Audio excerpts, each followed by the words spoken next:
Welcome to Galaxy Brains. An infinite amount of cash. I'm your host, Alex Thorn. The U.S. banking system is sound and resilient. Bitcoin made a new all-time high. If you're not long, you're short. Satoshi's going to come on there, laugh hysterically, go quiet, all Bitcoin's going to be erased. Bitcoin's the best crypto asset. Bitcoin is going to zero. Welcome back to Galaxy Brains. I'm your host, Alex Thorn, head of firm-wide research at Galaxy. Bitcoin not zero, and we have another great episode for you. Luca Prosperi, CEO and co-founder of M0, is our guest. We're going to talk about new innovative stablecoin designs and Luca's history in the industry. We'll also check with our good friend Bimnet Abibi from Galaxy Trading, as always, to discuss markets and macro. Very significant and interesting downward employment number adjustment by the Bureau of Labor Statistics that has markets intrigued. And of course, before we get to that, I need to remind you to please refer to the link to the disclaimer in the podcast notes and note that none of the information in this podcast constitutes investment advice or an offer, recommendation, or solicitation by Galaxy or any of its affiliates to buy or sell any securities. We have a great episode for you, so let's get right into it.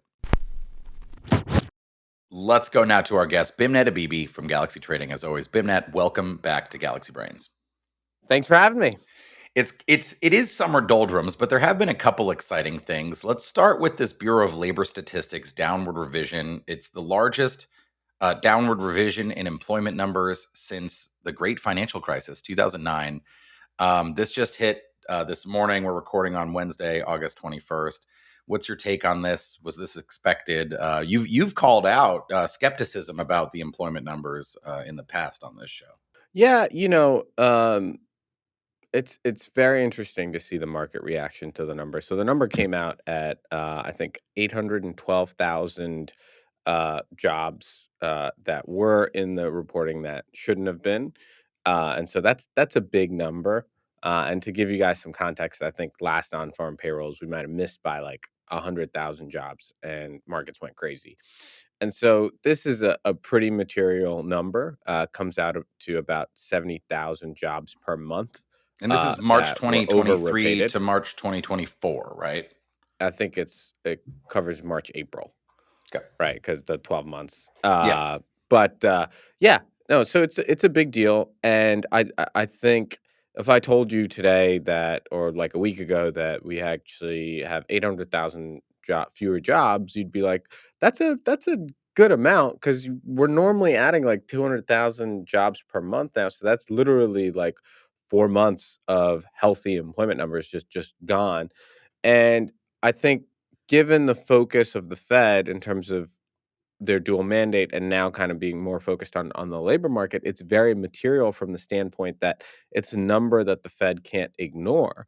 And in fact, that they're focusing on it. And so I genuinely think that, the market reaction we've seen so far probably speaks to like how expected this number was, in terms of, there's a lot of forecasters on the street anticipating a number around this ballpark. In addition, it speaks to the magnitude of rate cuts that are also already baked in. Right, going into this release, you had 4 cuts in 2024. Right, that's 100 basis points that was expected, going through year end. And then, over the next 6 to 10 months, like you had another 100 basis points. So there's a lot of cutting baked into the market. And so it's tough for the market to be like, oh, we need to price in more. So now it's really about like how aggressively they cut in terms of 25 or 50, and in what sequence, and are they going to ever do more than that? And so it's really about the cadence of the cuts. I would say less so about the magnitude. But yeah, it's high level. It's a big deal, but it was very expected. I would tell you that from an outside observer, what typically leads to broader economic weakness is weakness in the labor market. When people can't afford their mortgage payments because they've lost their job, they sell their homes. Home prices go down. They sell stocks, asset prices go down, right? And so it leads to a cycle of bad stuff happening, to put it plainly. And so that's why, the labor market is super important to pay attention to. In addition, typically what happens is, when you see these spikes in the unemployment rate, you're more likely than not to get a much bigger spike ultimately.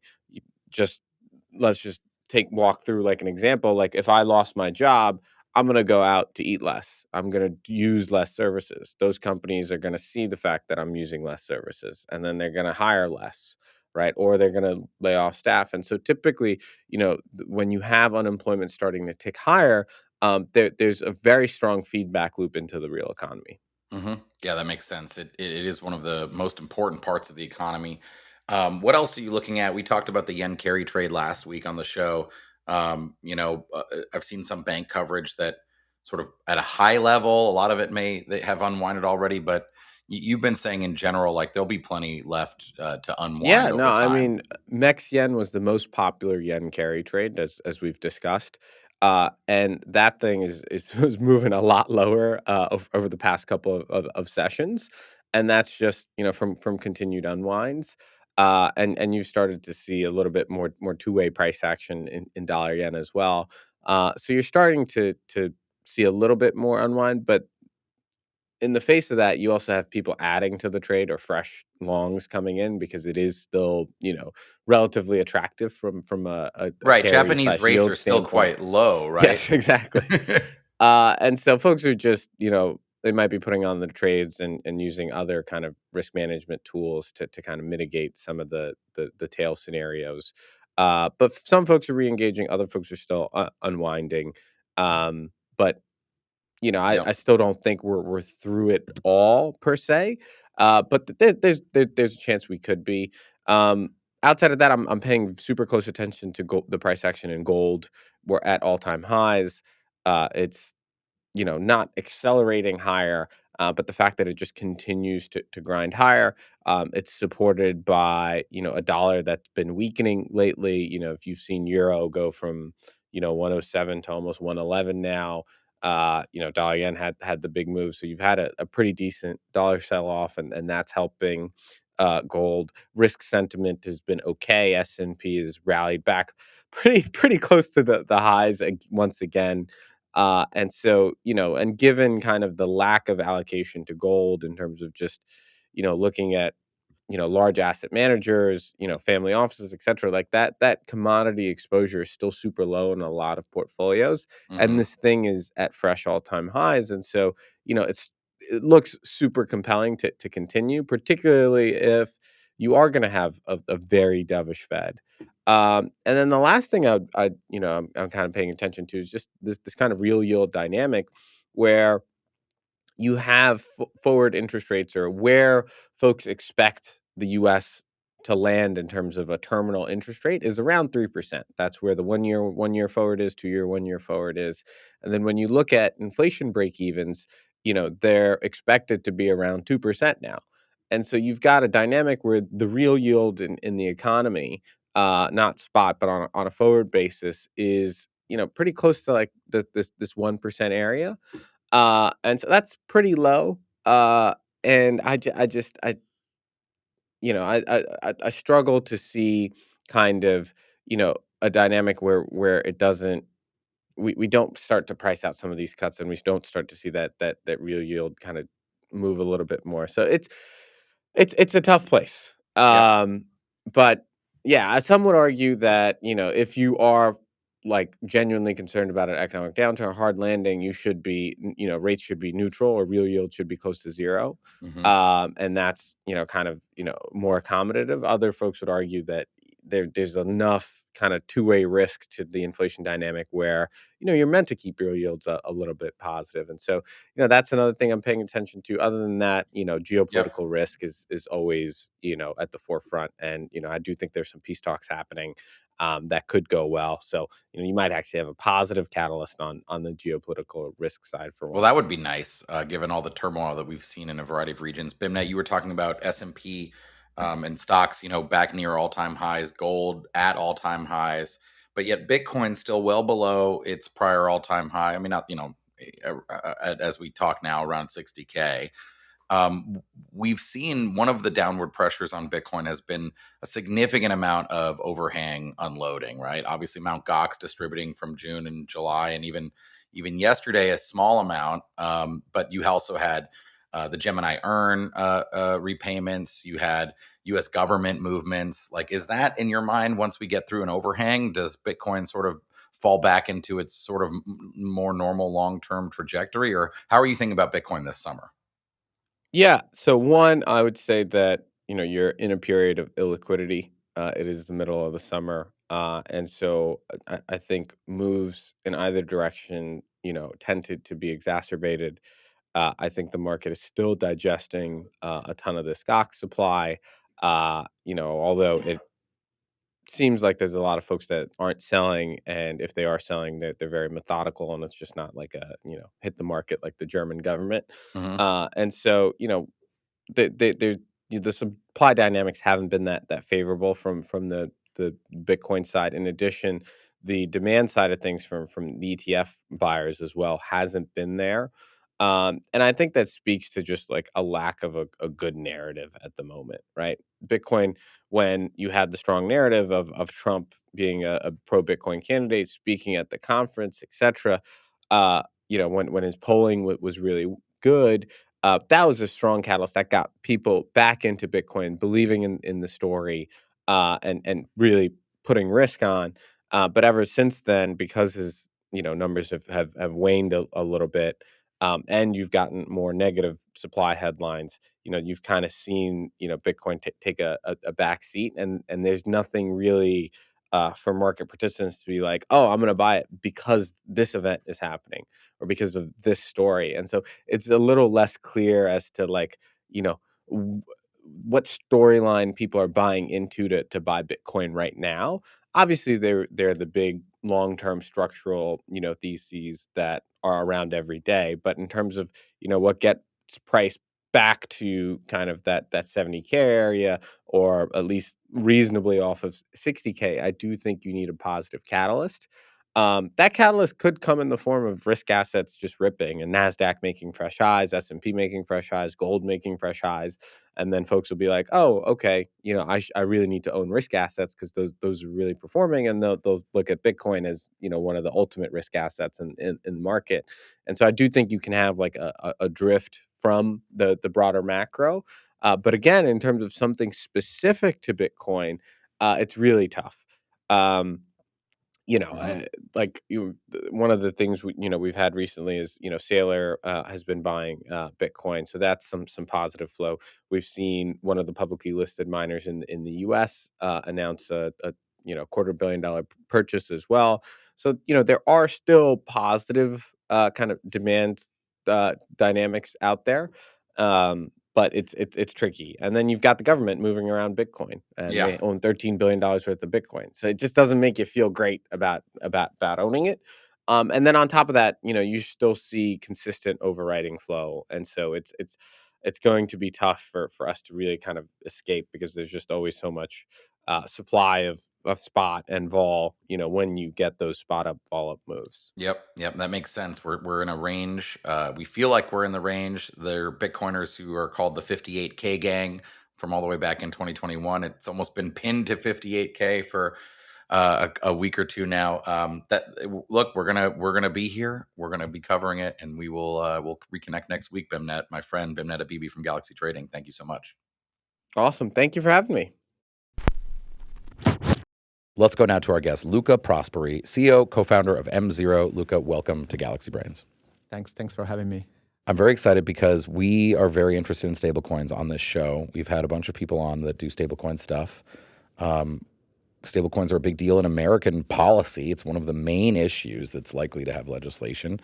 And there's been a lot of innovation in the stablecoin space. It's not just Tether anymore. Certainly, it's not even just Tether and Circle. You have delta neutral stablecoins. It's not even just even in just 2 years we've had a lot of innovation. I can't wait for you to explain what M0 is and how it works and how it fits into that, because I know it does. But first, before we get into that, what's your story in crypto? How do you go from getting involved and interested in blockchains to founding M0?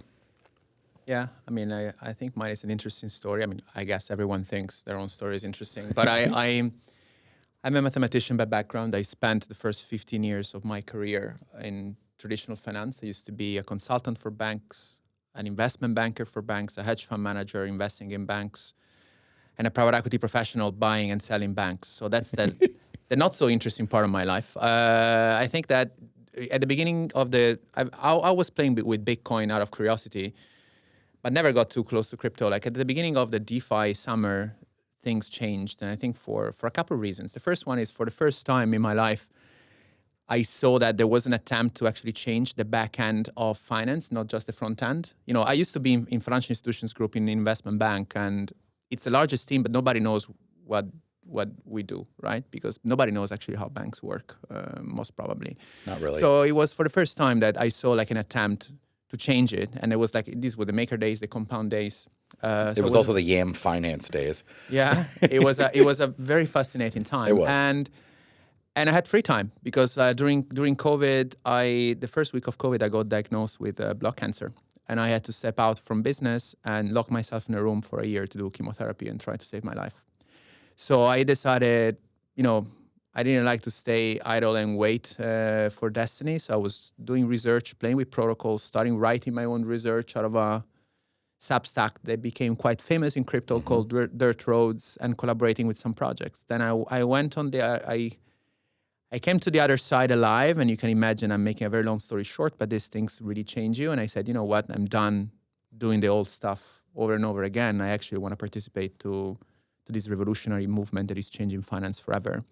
And I started to participate to a few protocols. Maker was the most famous one. I was trying to connect Maker with the real world of lenders. I saw the potential there. I was running activist campaigns in DeFi governance, advising some investors, investing some of my money. And then at the end of 2022, at the beginning of 2023, me and two other co-founders, Greg and Oliver, we decided that these protocols were good proofs of concept, but not really scalable in massive real size. And we decided to found M0. We raised a couple of rounds of funding and scaled the company since the beginning of 2023, and here we are. And disclosure, Galaxy Ventures is an investor in M0. So what is M0 now? I love this route, by the way. I used to do venture investing when I was at Fidelity, and you know this tech, you know the DeFi landscape, right? And you guys must have, you know, you made this judgment that there was a gap in the market, but what is it in your mind? Yeah, so I think, so the funny thing of stablecoins, like you mentioned before, like there are so many stablecoins, because ultimately stablecoins are liability structure of some institution. Like you go to a bank, you have a bank account, you're pretty much funding a bank to do some stuff. The difference is that in the current landscape in traditional banking, there is some sort of regulation to make uniform the banking practices around the globe, pretty much. In stablecoin is not the case. So like there are like so many different stablecoins, so many different business models behind the stablecoins. Mm-hmm.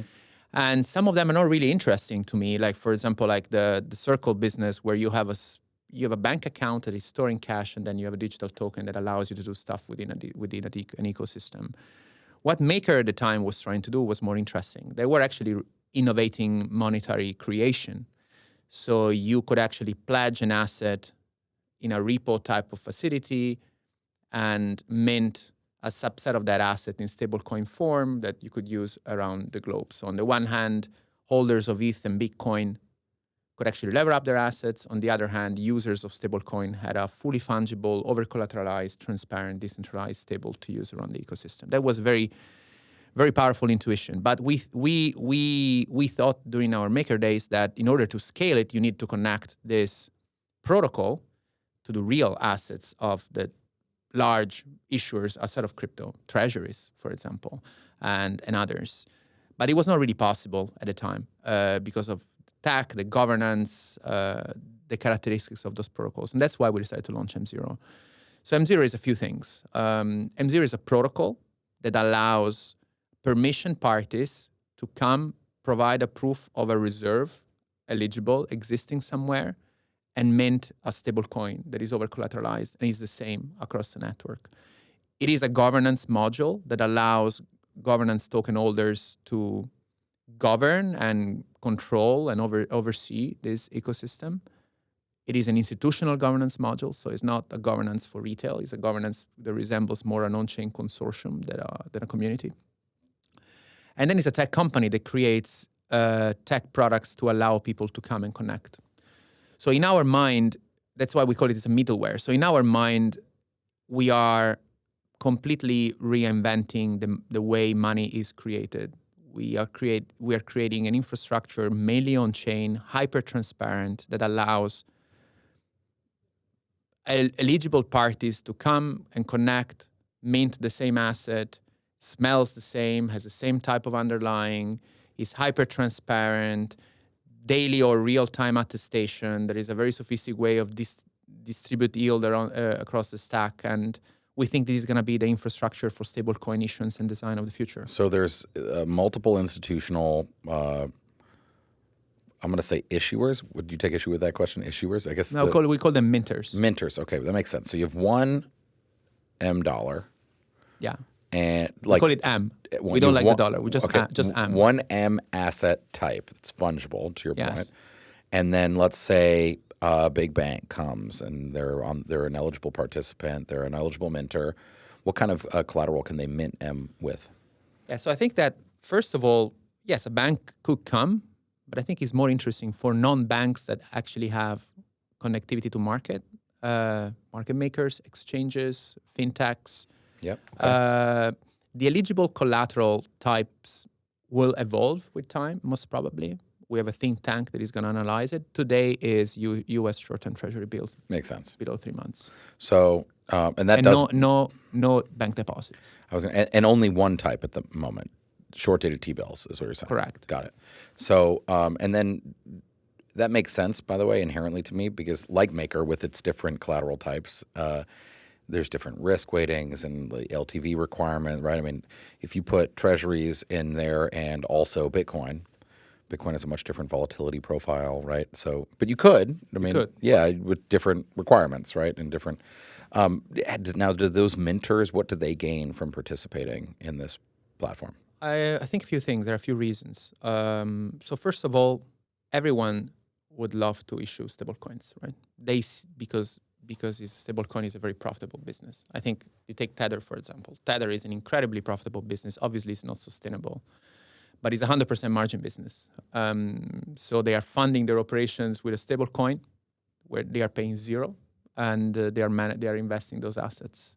It's a bit like, imagine you run a hedge fund that is 100% fee structure. Mm-hmm. You don't pay management fees, but performance fees are 100%. Yeah. It's pretty good. Yeah. So everybody wants to actually issue stable coins. Everybody wants to issue digital dollars because they're actually useful. The problem is money in general is a scope economy product. So you need to be big. And there are scope economies around. That's why big players tend to be very big. So that there is a huge advantage in having the possibility for everyone to mint the same asset. So like there is let's say I'm an exchange. I don't know. I need stable coins to run my operations, to provide settlement facilities for my clients, etc. Now, I don't want to do my own stable coin because it's very difficult. Only if I am Binance, maybe I can do it. And even in the case of Binance, their stable coin hasn't gone too far. Now, imagine if I could mint the same stable.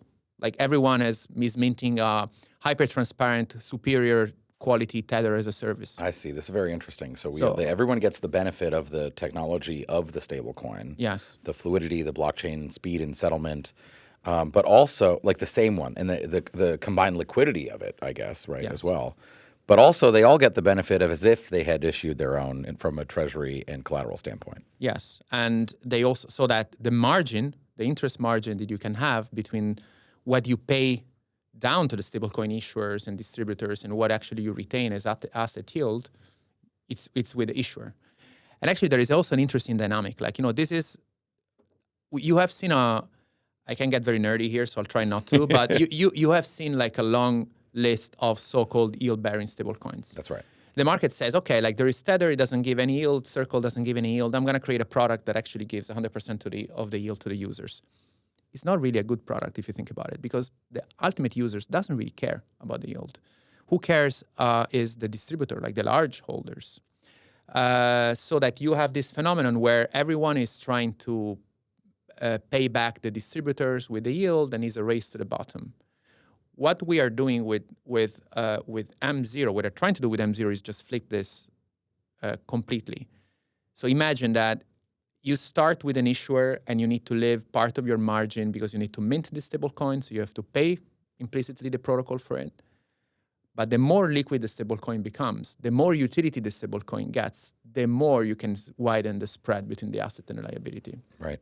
So there is an incentive, growing incentive for people to come on the network and mint the same asset. That's very interesting. It is flipping it on its head. And, I would say there's also, with that passing yield back, I think most projects fear American regulation in particular. Most of the Mountain, Athena, they're all offshore basically, right, for this reason. Whereas this seems like if you don't pass the yield, as far as we can tell, stablecoins are illegal. They are currently legal in the United States. Maybe some regulations will come that provide further rules around how to do them. But at the moment, right, I mean, Circle offers Tether and Coinbase offers Tether and USDC. So that's the biggest American exchange.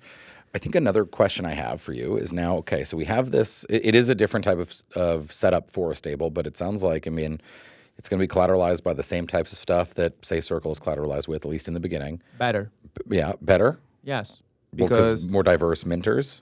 First of all, there is less centralized risk. There is no counterparty risk of bank deposits I see. So in it. Purely short-term treasuries. Purely short-term treasuries, completely bankruptcy remote. Actually, we are splitting the role of the minter and the collateral storage. So in the case of M0, M0 is live now, right? There is one minter. The one minter is a BVI entity, and the first collateral storage that has been approved is actually a very different business. Is a Luxembourg company, completely orphaned, like in securitization, so better. Funny story, and Circle is a great business, so I'm not gonna say bad things about it, but. I wrote an article about the risk of the huge counterparty risk of Circle before SVB. Through my research, a few crypto builders, they didn't even know it. They contacted me. They started changing their the on-chain deposits from USDC into a diversified pool of stablecoins, and 2 weeks later, SVB went under. And if the U.S. government wouldn't have bailed out SVB, Circle would have been dead. Yeah, it was a big hole, right? $3 billion hole. And at the time, I think it was in the 30 billion range of total supply. So that's 10%. Yes. For an asset where peg stability is crucial. So we can do better. We can even do diversified minters, diversified collateral storage, and then eventually perhaps diversified collateral types as well. Correct. And anecdotally, the architect and the head of product of USDC at Circle for all Circle's life, Joao, actually left Circle and is now running strategy for M0. Very interesting. So, okay, now we have the stablecoin, the M's. It is dollar pegged, right? It's currently. Yeah, it could be, anything, I suppose. But whatever it is, they'll all be that same value, right? The unit value. It could be, space dollars or, God forbid, Chinese renminbi for all we know. It could be anything. We think dollar. I think dollar is going to be. We are convinced dollar is going to be the reserve currency of the world. Yeah, let's ask that question actually, because it is now. And one of the things I say too is, in terms of circulating stablecoins apply, it's like 99+% of all stablecoins are dollar denominated. The dollar dominates in cyberspace. Actually, dominates. Aside from, I guess, Bitcoin is bigger and Ether is bigger, but I think digital dollars are third, if I'm doing the math correctly in my head. And you think for the foreseeable future, do you think this is a case, one of the things that some politicians have started to, I think, recognize, I think it is true, that these types of stable coins that use U.S. debt as collateral, and by the way, also track the dollar, are additive to the dollar. They're enhancing of the dollar. Do you believe that? I think absolutely. The dollar domination in the so-called offshore euro-dollar market is a real phenomenon. And the euro-dollar market is so complicated, it's so opaque, there is no really good research about it. Estimates say that euro-dollar market is around $20 trillion. So imagine if you can have offshore dollar issuance in a way more systematic and transparent way, how big that could be. Yeah, it could be. So I think we are the best friends of the U.S. Treasuries. I don't think we are the best friends of commercial banks because we are reinventing... You are creating money. We are reinventing monetary intermediation. Yeah. But I think we are truly good friends of treasuries that have... Because I think in the same way Bitcoin is is so widely spread because it's trusted in the same, like U.S. Treasuries are commonly used as collateral across the world because people trust the solvency of the U.S. government. Yep. Do you think let's think about the market now for stablecoins today versus perhaps the future, or like a more forward-looking view of digital dollars as sort of the end state or future state. But today, we mentioned this, we've alluded to this too, right? You probably have, I don't have the numbers in front of me, let's call it 70% market dominance by Tether, maybe 20% by USDC, and then 10% is all these other ones. Most of that, my understanding, is used for a few use cases. DeFi, collateral in DeFi, to borrow dollars out of against a different asset in DeFi. Trading settlement. Trading settlement on exchange or in DeFi. Then you've got a bunch of DeFi and payments happening with Tether, primarily on Tron. And perhaps you are starting to have some actual sort of real-world remittance activity that merely makes use of one of these stables. But a lot of it is crypto-native activity. Is that where you think M0 competes, like in the near term? Or does this create a step change in functionality unlock that, say, like brings, I don't know, big mainstream payment providers, fintech? Like how do you think about it in the near term? Yeah, so I think I think we should split near term, long term. I think in the near term, M0 competes in DeFi because the M asset is a pristine asset from an on-chain engineering perspective, is way smarter in doing yield distribution and composability.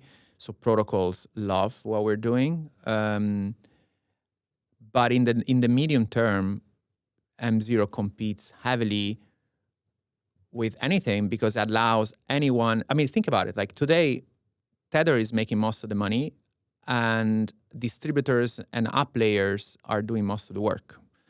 They are providing liquidity, market makers are providing liquidity, exchanges are providing distribution capabilities, et cetera, et cetera. We should, again, flip this upside down.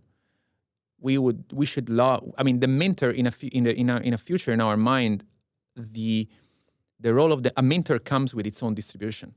Like you're an exchange, you want to mint M0, and you have your own use case. You're a fintech application. You want to mint because you have your own use case. You could buy it in the secondary market, but why? Why renounce into the margin? So I think that we really have created something that we think can be competitive across the stack. Now we need to. It's the cold start problem, right? Tether is hyper liquid, is everywhere, and it's a huge competitive advantage, especially when the main use case is retail trading and settlement. So people don't really care about counterparty risk.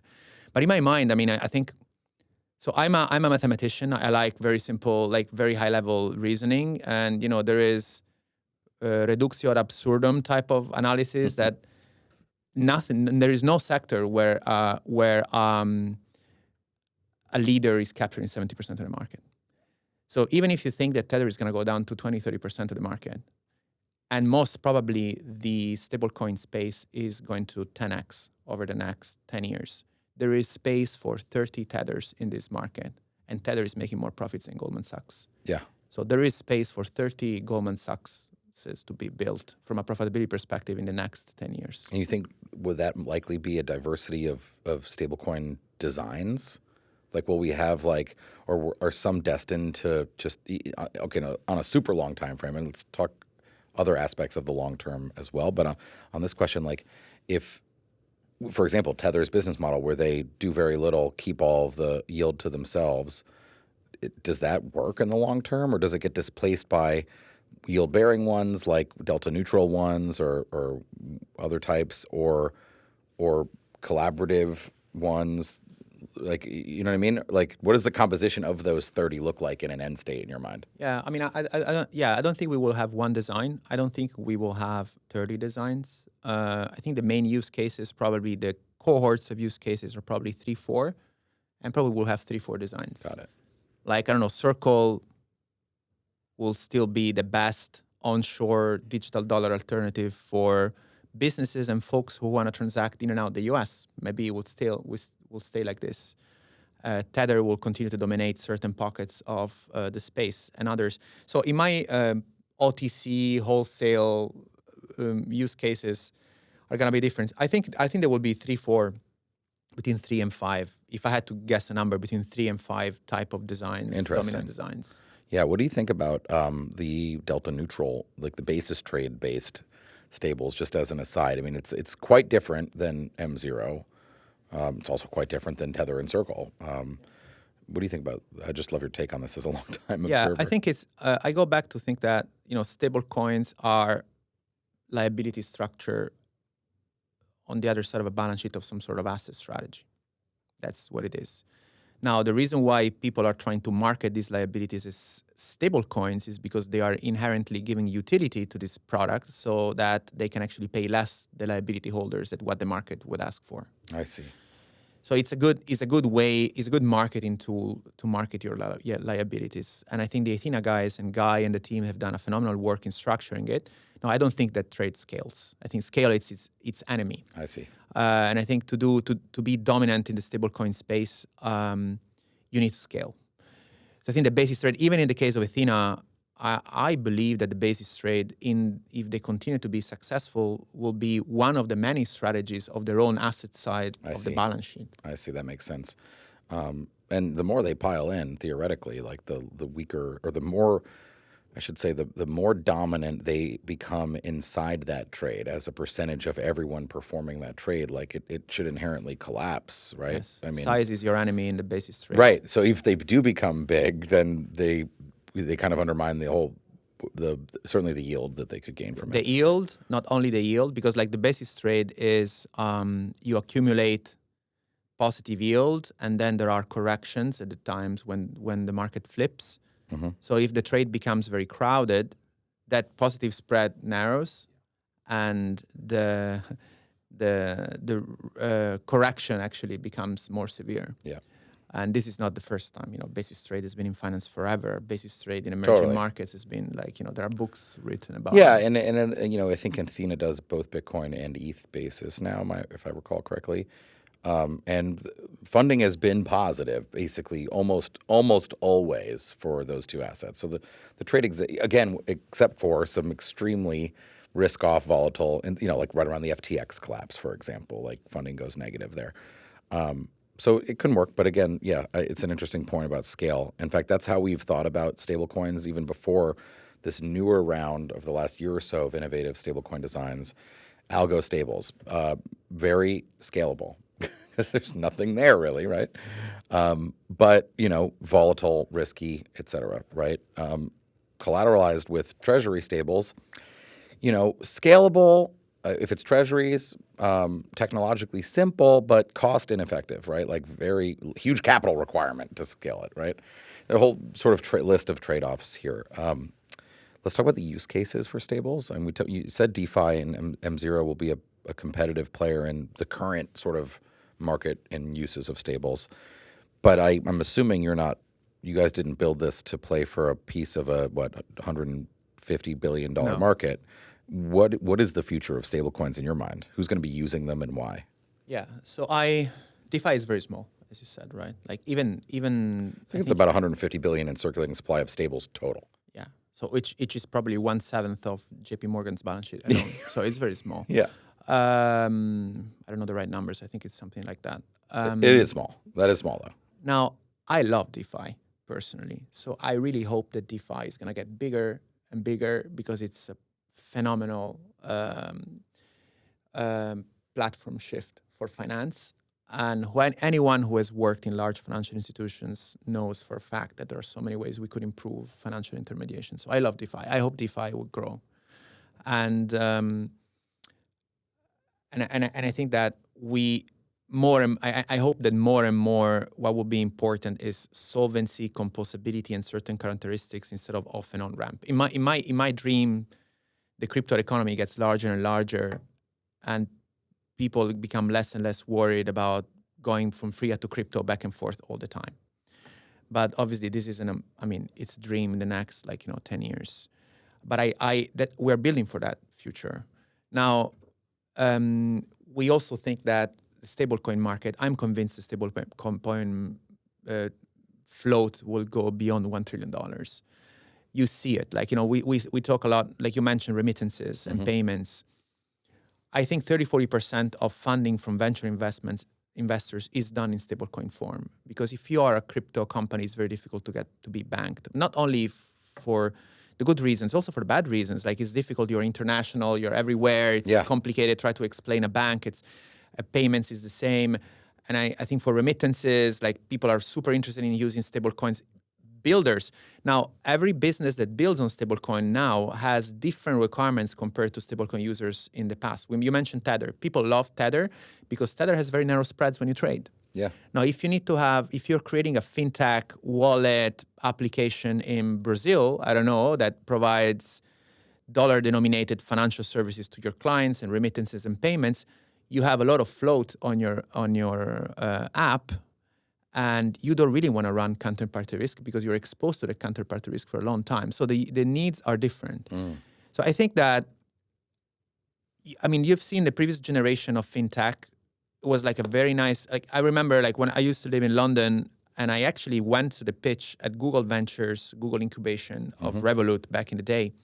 You know, Revolut was a very sleek front end. Behind it, there was Lloyd's TSB, right? Every fintech front end had a traditional bank behind it that was just getting the deposits. And I think all those front ends now can connect through some sort of middleware to the chain. That's interesting. So we can just redesign all the financial institution stack that we know in Web 2 type of feel, powered by crypto somehow. So I think the use cases are going to be many. What is going to grow more than others? I think anything that is international in nature, it's more prone to innovation. But I think that this sector is going to get bigger and bigger and way beyond retail trading. I hope so, because if this is going to remain a retail trading casino, obviously we have all failed in our mission. Like the world-changing invention. And I think we have designed the protocol for this. As I mentioned, as we were discussing before, like in the M0 federation of stablecoin minting, any application that needs to use stablecoins has the ability to come and interact directly with the protocol without giving away the margin to an issuer. It is a third party that is going to aggregate a lot of risk. And with the ability of doing yield distribution fully on chain, which is no contracts, no KYC, KYBs on paper. Like you could do it fully on chain. So that's attractive for anyone, right? Yeah. Any business that wants to connect with the stablecoin infrastructure should be attracted by it. Now we are trying to productize the experience, but it's not easy. It is very interesting. I think your point about operating, let's say, a prominent fintech app, and I mean, sending dollars or sending money over, an ERC20 token or an SLP token, whichever the standard is like orders of magnitude easier to do internationally. I can't even really, I personally don't even really know how to send money abroad, not really, outside of crypto, partly because I never had a real need before I got into crypto. And in which case, I've sent Bitcoin, I've sent Ether, I've sent stable coins. I would never even consider trying to wire money to a foreign bank. Some businesses have to, but they really should get on board here and try to. Also, because you don't even know what's in the middle, right? There is a bank, then there's a correspondent bank behind it.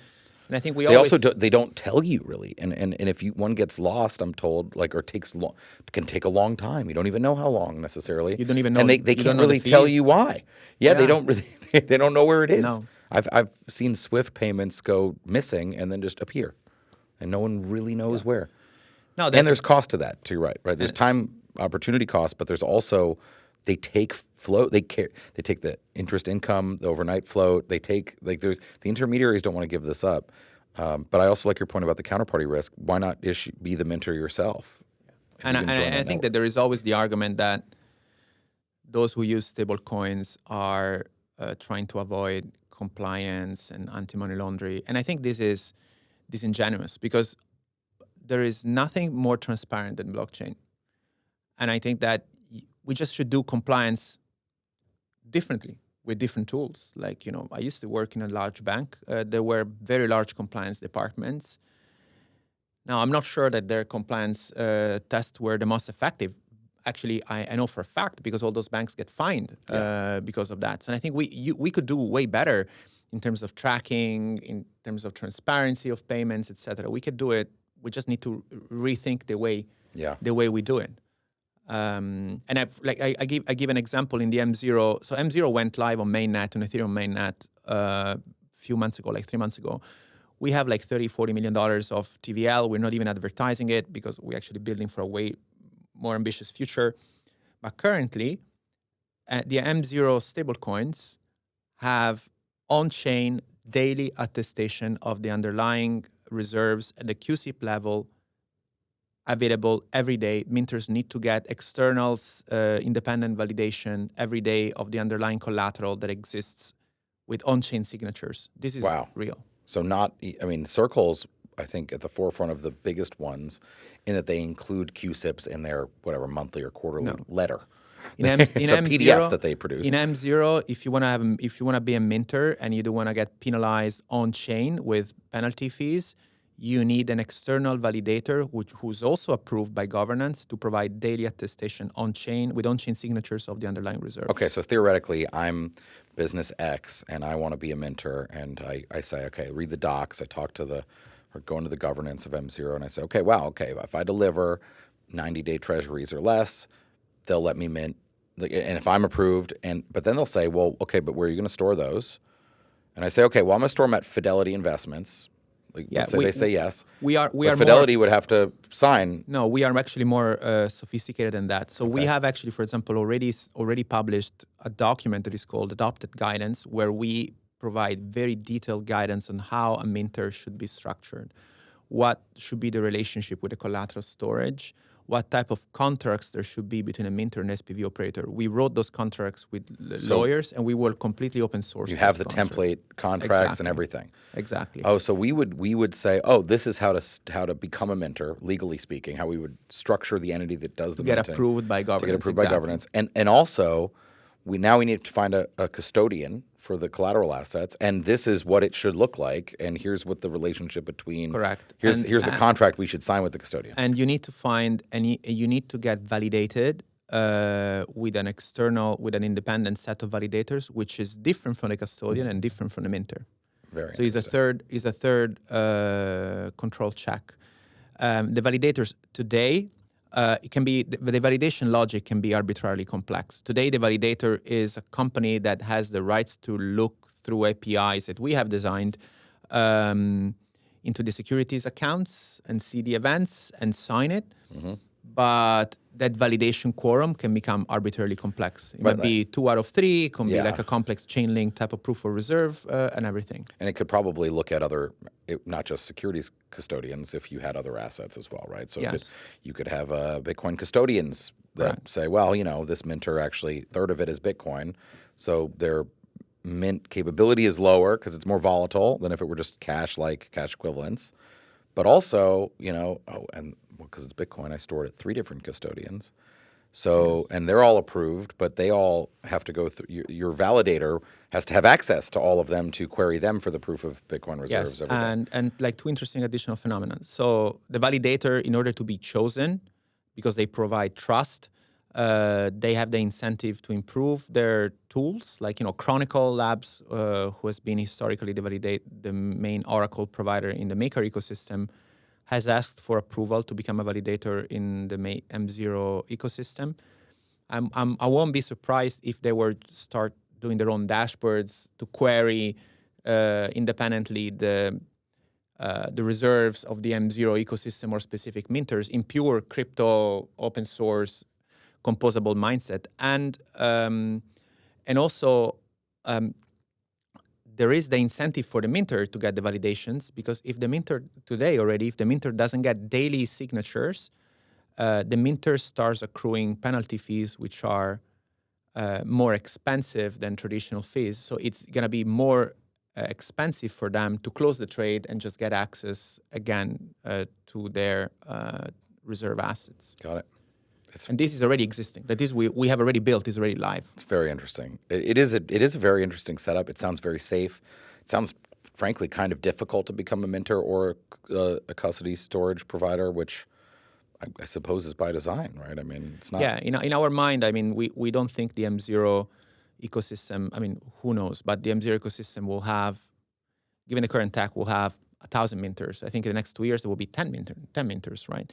But it's difficult to do and it's expensive. That's why, I mean, the M0 project, we have raised through our 2 rounds. The first one was led by Pantera, and Paul from Pantera sits on the M0 board. And the second round we just closed was raised by Bain Capital, phenomenal crypto and fintech investor, diversified investor, with Stefan's joining the board as well, participated with some of the very best market participants, including Galaxy, Wintermute, GSR, and Caladan, and a few others. You need money to build this. Like, we raised around $60 million of funding pre-product to build this, which is not little money. It's probably 5 times the closest competitor in the stablecoins startup scene. Because we have ambitious projects, because frankly, I'm convinced that money is a scope economy. So if you want to make a difference, you need to go big. Yeah. Well, it sounds like you are. We're trying. I think it's very interesting. I think stablecoins are absolutely one of the purest use cases for blockchains that actually has adoption today and has a pretty bright future. I mean, the second you start digging into how dollars move, even domestically, even over just, I sent myself money from a Canadian account and accidentally put in a domestic ACH instructions instead of an international wire instructions. It was missing for 4 months. It did eventually kick back, just missing though. They didn't know. And then eventually the Canadian firm just said, oh, it's back. Give us the correct ones. Anyone who's looked into that stack knows how broken it is. Yeah, and also because like most people, they have a current account, they think that the money there, or like you ask for a mortgage and you think that the money they give you is someone else's money. Yeah. It is just a balance. And it's a bank that is writing a balance number somewhere, and there is some sort of internal control. So like the guys were not missing your money. They couldn't reconcile the balance. Yeah. And right. Blockchain happens to be a phenomenal balance reconciler. Yes, it is. Yes, it does. It's great at that. It's going to be big.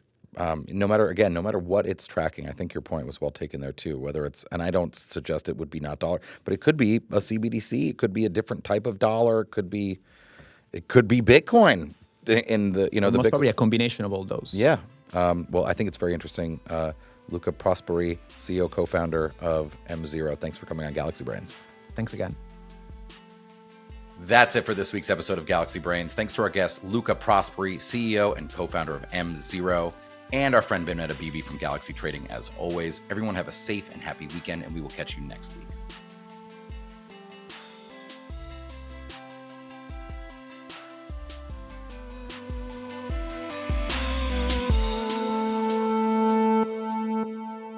Thanks for listening to Galaxy Brains, the weekly podcast from Galaxy Research. If you enjoy the show, please like, rate, review, and subscribe wherever you get your podcasts. To follow Galaxy Research, sign up for our weekly newsletter at gdr.email, read our content at galaxy.com/research, and follow us on Twitter at GLXY Research.